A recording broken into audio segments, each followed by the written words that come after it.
Demon Slayer Hinokami Chronicles 2. Now, before I get into this video, guys, make sure you go right now to the comment section below and type in my favorite character in Demon Slayer is, and then hit submit. If you haven't subscribed, make sure you hit that subscribe button. Go ahead and give the video a like. Come on, boys, support your boy.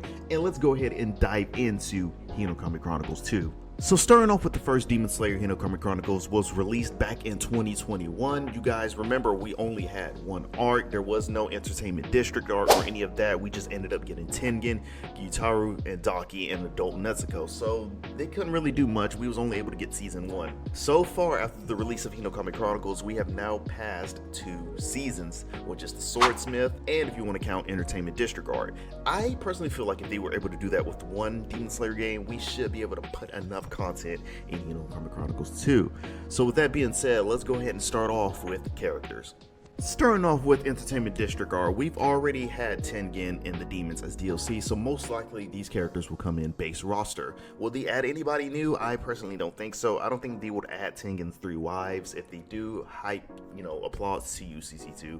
Other than that, they might get like Tengen's, we might get like different outfits when it comes to the Entertainment District art characters.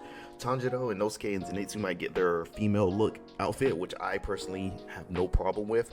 Other than that, I think they're not going to do much with Entertainment District art except for add a story mode and, quick time events when it comes to, Tengen and Tanjiro versus Gyutaru. Nezuko versus Daki might be a boss battle, those types of things. We might just get a boss battle update when it comes to the Entertainment District art. Now, let's talk about characters in Swordsmith.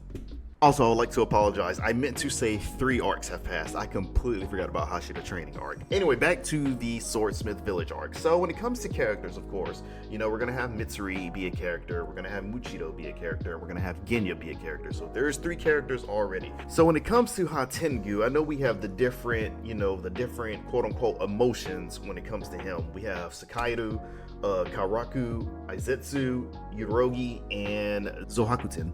Now, I feel like Zo himself is going to be a character because it's all 4 of them put together. Now, the other 4, I personally wouldn't have a problem with them being separate, but if we just did Zo and that's it, I wouldn't complain. But I do feel like if they want to increase the roster, definitely add all 5 of them, which is the 4 including the fusion put together. I wouldn't have a problem with that. Hatengu, I don't see him being a character. He just cries and runs. Not gonna happen. Gyako can definitely be a character, the vase or quote-unquote pot, when he turns into the quote-unquote fish-looking demon. The final form he did when he fought Muchido, I can see him being a character. So if we were to go that route, that would be 1, 2, 3, 4, 5, 6 demons added on top of the 3 extra characters. So that's 9 characters already from one arc. Now, move on to the Hashira training arc. We have Sanemi, Obanai, Guillaume. Basically at that point, we have all the Hashira at that point. So that's what, another additional 1, 2, 3. That's an additional 3 characters on top of the 3 characters that we have. I feel like that's enough for a game. That's enough for a sequel. Now, Tanjiro, I think we would have one more Tanjiro. I think we can do Thunder Breathing Tanjiro, and his ult could be the Scorching Sun that he did on the 3 demons. That could be his ult. I think that would be perfectly fine. But yeah, we have 3 arcs after Hinokami Chronicles. That all can be put into a game, especially with the final episode. I know Guillaume was the last person to see who we kind of get an idea of how he fights, but knowing CC2, they are known for taking one clip of a character fighting and just implement their own style. I mean, take Sabito and Makomo, for example. We've never seen them fight, and they were able to be characters in the games.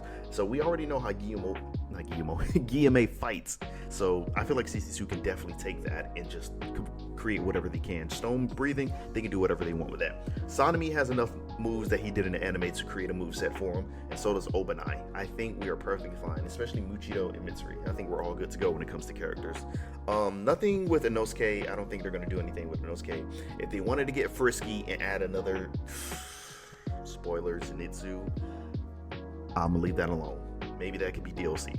Anyway, that's the character portion. So let's go into the game mode portion. When Hinokami Chronicles 2 releases, I don't need to do rank mode or player mode, and that's it. I think the modes that they implemented last minute in Hinokami Chronicles 1 should definitely go ahead and be in Hinokami Chronicles 2, and it's that the tournament mode, endless mode, rank, invite your players, that's it. Then, boom, boom, game will live longer. I don't like this whole rank mode, player mode, and then we'll give you something like 6 months later. They already did this with Hinokami Chronicles, so I think they can just copy and paste and take that Hinokami Chronicles 2, and we can get all the modes we need.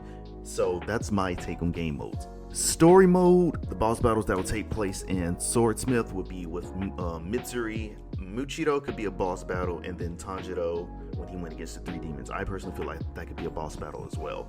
If you haven't played Sweep the Board, we already have assets from that, so they can definitely take that and implement it in Hinokami Chronicles 2, especially with Mitsuri, absolutely gorgeous. So that's why Hinokami Chronicles 2 is already in development. They can just take assets from Sweep the Board and just, render it as updated quality.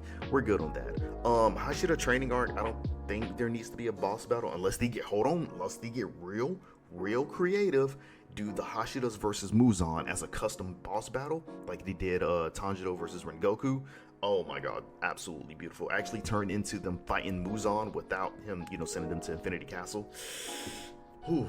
Chef's kiss, absolutely. Y'all guys remember back in Storm 3 when Naruto had to fight all the freaking what was it called? Not the Jinchuriki, the Tail Beast.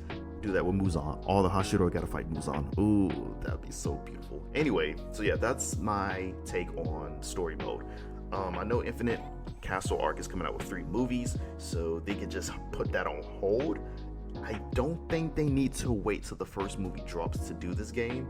I think we have I think we have enough info on characters story mode for us to do another Hinokami Chronicles 2 and then save Infinity Castle for DLC. Can't say what characters, but you guys know if you read the manga, there's not plenty of characters, but there are some characters that can be DLC that I just know can be money grabbed and you have no idea. So with discussing story mode, game modes, boss battles, and characters, I think we have a solid Hinokami Chronicles 2. No complaints. Add a few more characters, some custom costumes, boom, you're good.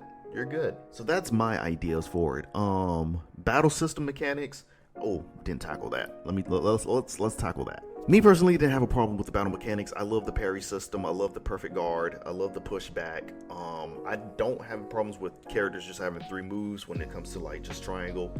Then your tilt move and then your guard, then triangle, or whatever system you on, then visibility frame. 3 moves I didn't really have a problem with. Grabs I didn't have a problem with. The surge mode, not a problem. Boost, not a problem. I do wish that Team Ultimates get implemented. I know when it comes to a second sequel of a game, we like to implement Team Alts, such as One Justice 2 did it. Naruto did it, I think the 4th installment. I know Revolution did it. So I don't know. I would love to see like a Tanjiro and Inosuke type Hinokami Team Alt from what he did on Rui. I would love to see that. I don't know if they would implement Team Alts when it comes to Demon Slayer. I wouldn't put it past CC2 to get creative like that. I mean, we have custom outros, so I wouldn't be shocked if we did Team Ultimates. I would love for Team Ultimates. But yeah, battle mechanics, I really didn't have a problem with battle mechanics. I know a lot of people who actually studied the game kind of had their, opinions about it. But other than that, that's my that's my opinion on Hinokami Chronicles 2. If you guys want more characters, please let me know what character you specifically want in Hinokami Chronicles 2. I don't think I missed a character, but I could be wrong. Other than that, love you guys. Make sure you guys like the video. Like I said earlier in the beginning of the video, if you guys are excited for Hinokami Chronicles 2, please let me know down below. Love you guys, and I'll make sure you guys keep you updated if anything Hinokami Chronicles 2 related comes up. Love you guys, and peace.